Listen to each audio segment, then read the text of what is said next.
So here's a quick MATLAB demo of finding and removing outliers and then refinding the best fit without the outliers. Okay, so let's just plot the data. Here's a simple data set with some linear trend here with some data that is pretty far away from the linear trend. So let's see how to remove the outliers. We will essentially recap what we saw in the other lecture to sort of go through different ways of potentially removing outliers, or at least identifying outliers. Okay, so let's do that. The first method we tried was to um, eliminate all y values that are more than plus or minus one standard deviation or plus or minus two standard deviations from the mean value of y. Okay, so let's try that first. So let me run this thing, which just fits to this uncorrected data. So we do a linear fit to this data and notice that the line is sort of systematically different from this trend, and that's because of these outliers, right? So these outliers are changing the slope of the best fit.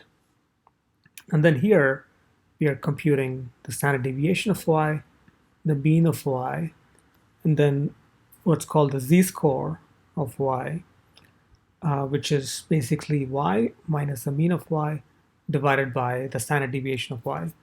There's also a function called z-score of y list, which you can directly use, which essentially does the same thing. And then we have a standard deviation threshold of 2, which means that we are trying to throw away everything that is a couple of standard deviations away from the mean. And then we can compute the outlier indices as absolute value of the z-score greater than 2, in this case, the standard deviation threshold, right? So this will essentially try to highlight all the data points that are at least 2 standard deviations away from the mean of the y distribution, right? So let me run that, please. And then once we've done that, we actually plot x list of the outlier indices, y list of the outlier indices with a plus. And notice that we've basically put a plus over the outlier points as detected by this algorithm. And it's certainly detected certain outliers, but it's not detected these outliers. And that's because these outliers are basically pretty close to the mean y value. They're not more than 2 standard deviations away from the mean. Okay. So having sort of identified at least some of these outliers, we can redo the regression. To redo the regression, we basically redefine xlist as the old xlist and then not of the outlier indices. This tilde means not, NOT. In other words, every index that is not an outlier index, you just keep that and then redo the regression, run it. And we get a line that looks much better in terms of how well it tracks what we feel like is the main pattern. Okay. So before we move on to the next method, let me just point out a couple of things. So what happens when we do something like this? Z-score, absolute value greater than standard deviation threshold. So of course, z-score of y. So let me just go CLC here. Of course, z-score of y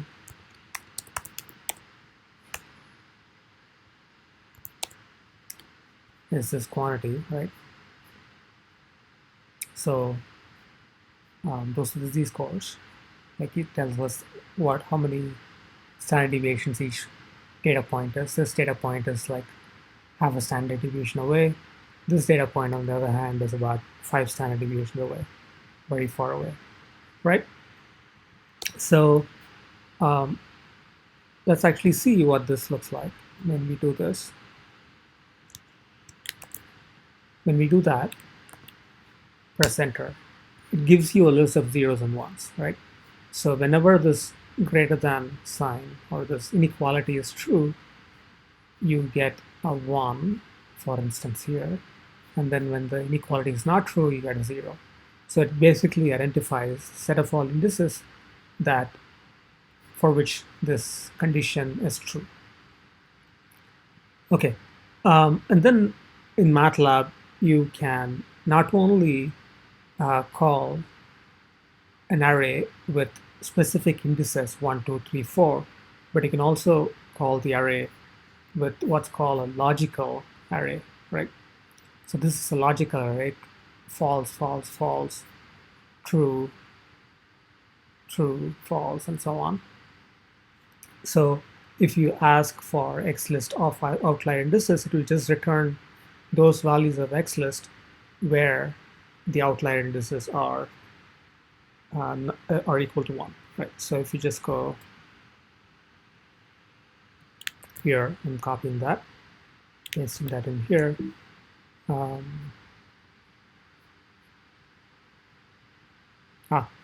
the problem is that we've already changed the XList length. So let me load XList again by running this piece. And then let me try this thing. Okay, so it gave us a whole bunch of them. Okay. In this case, standard deviation is 11, and the mean happens to be 3, and apparently, so this is X list, so we can go Y list. Yeah, so Y list values for the outlier indices are at least 2 standard deviations away from the mean, and that's pretty clear here. Okay, so that's the first method, and clearly misses some of these other points, right? So it misses these points. Okay, so let's try the second method, which is already something we have discussed, which is rather than remove outliers directly based on how far y values are away from the mean, you first fit a line and then see the error and eliminate outliers based on the error between the fit and the data, right? So this is method number 2, data, and then we do a fit here. I guess we've already done a fit. And then here we compute the error in the fit. This is the fit. The error in the fit is y minus xb. Gives you a list of errors, right?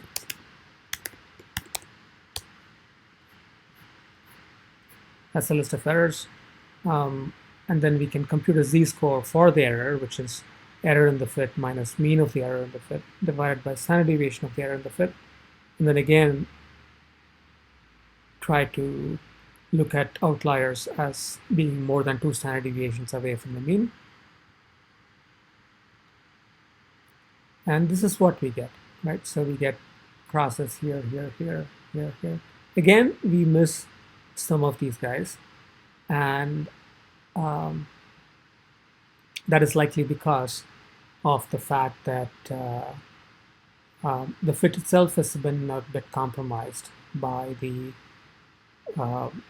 outliers, and secondly, mean and standard deviation are artificially, again, compromised. The standard deviation is perhaps too large for the error because of these outliers, right? So that's it for method number 2, where we are using the error based on the fit.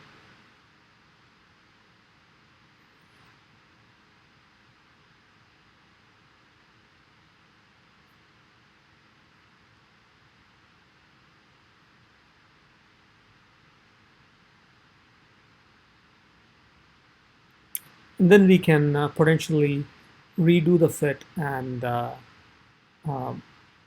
plot it again. We can certainly do that. We can do that. Let me do that here.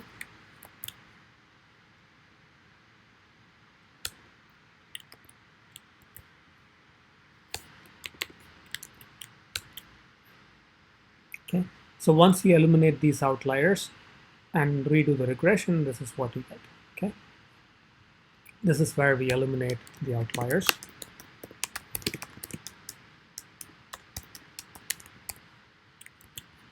Redo the regression, we get this line. But again, perhaps we would like a method that will eliminate these things as well.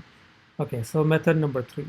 As we saw, method number 2 relies on mean and standard deviation, and those may be affected by outliers, so we might want to do something else. Okay, so let's do this again. Let me run this thing, which again plots the original raw data, does a fit.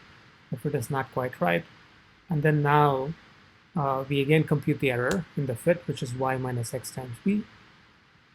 And then we want to remove 10% of the data, let's say, using percentiles. So if it's 10%, we want to make sure that we remove the bottom 5% of the data and the top 5% of the data, right? And we've put an or here because we want to include data that either satisfies being in the bottom 5% or satisfies in the top 5% of the data. Okay, so let's run that piece. And we get these data points, which is pretty good, right? So we get all these data points as being outliers, except these 2 data points also show up as outliers, which is a bit weird, because perhaps those 2 data points should lie right on this line. And this is potentially, again, because of using the fit because the fit is bad, those points are away from the fit to the data that already has the outlier. These points show up as being outliers. Okay. Let me just quickly go through 2 more methods. So the last one is the fact that it's closely related to the previous one. It's based on percentiles and medians and so on. So here's how we do this last method. So I call this greater than 6 times median of the absolute error. Okay. Okay. So let's look at that. So again, we plot the data, original fit, and then what we do is we take the error between the model and the data and find the median of the absolute value of the errors. Okay. And then we say, so that's some quantity. It's sort of a robust version of the error list, right? So instead of using the mean and the standard deviation, we're using the median. And then the outlier indices are whichever absolute values of errors are greater than 6 times this median, we call outlier indices. It turns out that this is analogous to doing 2 times standard deviation if you have a normal distribution, except this is couched in terms of medians. Okay. Okay, let me run that. And it gets pretty much everything, except it doesn't get these things, which is nice. And there is I wouldn't say it's obvious why it doesn't get those things, but it's nice that it doesn't. And let's just run the version where we refit a line through the data and plot it again. Okay, so that line looks pretty good to me, right? So maybe that's an outlier, maybe that is not, but that looks pretty good. Okay. Okay, so even this last method, which did a pretty good job, relies on fitting using least squares, minimizing squared error, minimizing the MSE, basically using regress here. But You can use the backslash or the pseudo inverse or fitlm, any of those things. Because it relies on this error, it might still be susceptible to potentially weird behavior, right? So imagine, for instance,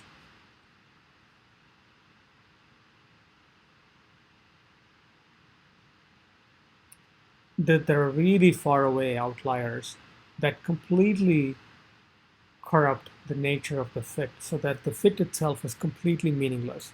That's possible. Um, so therefore, using the fit to determine what the outliers are can always be problematic. Okay. In the next video, I'll show what's called L1 regression. So all these things using regress is minimizing the least square, doing what's called the least square or minimizing the mean squared error. And there's an alternative, which is minimizing the absolute value of the error, the mean of the absolute value of the error, which it turns out performs much better in the presence of outliers, even without having to remove the outliers. So we'll see that in the next video.